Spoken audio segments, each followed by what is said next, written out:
Detajet të reja kanë dalë në dritë lidhur me operacionin e policisë Shkodrës për kapjen e shtetasit Bajram Bregu, i cili disa ditë më parë arriti t'i shpëtojë ndjekjes e forcave të rendit.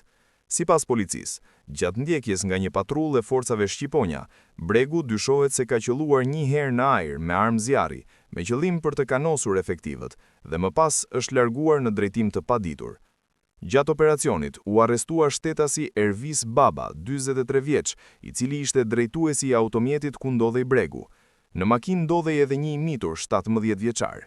Sipas policisë, ata nuk ju bindën urdhrit për të ndaluar dhe shtuan shpejtësinë e automjetit.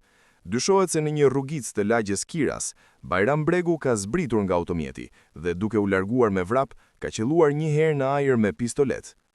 Policia rrethoi zonën pak minuta më vonë, por pavarësisht kontrolleve, i dyshuari arriti të largohej dhe t'i shpëtonte arrestimit.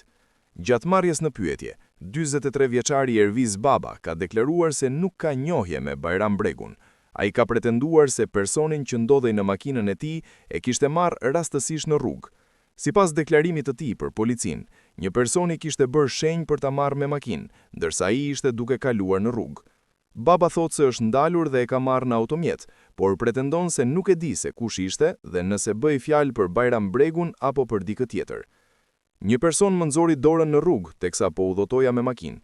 U ndala dhe e mora, por nuk e njoh se kush ishte. Nuk kam asnjë lidhje në të dhe nuk e di kush është ai person, mësohet të ketë deklaruar 43 vjeçari. Ndërkohë, i mituri 17 vjeçar që ndodhej në automjet nuk ka dhënë detaje për hetuesit, duke zgjedhur të mos bëj asnjë deklaratë.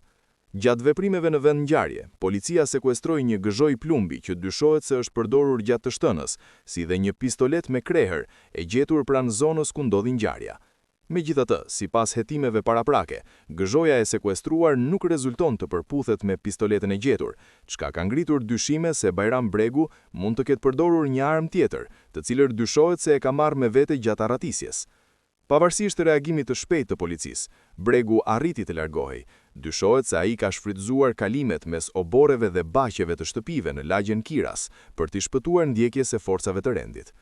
Bajram Bregu rezultoi shpallur në kërkim edhe më herët për vepra të tjera penale, ndërsa policia vijon punën për lokalizimin dhe arrestimin e tij.